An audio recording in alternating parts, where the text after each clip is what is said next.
సంక్రాంతికి రథం ముగ్గు వేస్తారు. భోగినాడు రథం ముగ్గు వేసేటప్పుడు రథం ఒక భాగం ఇంటి వైపుకి గుమ్మం వైపుకుంటుంది. సంక్రాంతి నాడు రథం ముగ్గు వేస్తారు, ఆ ముఖ భాగం అటువైపుకుంటుంది. అంత ఆలోచన ఉంది అందులో. మొదటి రోజు వేసేటప్పుడు రథంలో సారథి కూర్చునే భాగం ఉందే అది ఇంటి వైపుకుంటుంది. అంటే సంక్రాంతి లక్ష్మి ఇంట్లోకి వస్తుంది.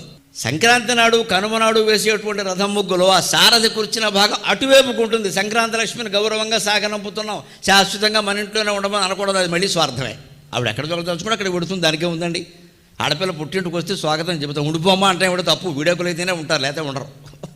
ఒకవేళ ఆవిడ ఏదన్నా నాకు వెళ్ళాలని లేదంటే తప్పమ్మా, వెళ్ళిన అమ్మాయి అలా ఉండకూడదు, నచ్చేసి పంపిస్తాం. అంటే సంక్రాంతి లక్ష్మేనా అంతే. అంచేది వచ్చేటప్పుడు ఆనందంగానే స్వాగతం చెప్పు, వెళ్ళేటప్పుడు ఆనందంగానే పంపించు, ఆడపిల్లని పంపించినట్టే. వెళ్ళరా అమ్మ, మళ్ళీ ఏడాది నేను పిలుస్తామమ్మా అంటే ఇంకోళ్ళ ఇంటికి వెళ్ళమనే కదా, రథమేం ఆగదు కదా. అంటే మన సౌభాగ్యంతో పాటుగా అందరి సౌభాగ్యాన్ని మనం కోరుతున్నాం.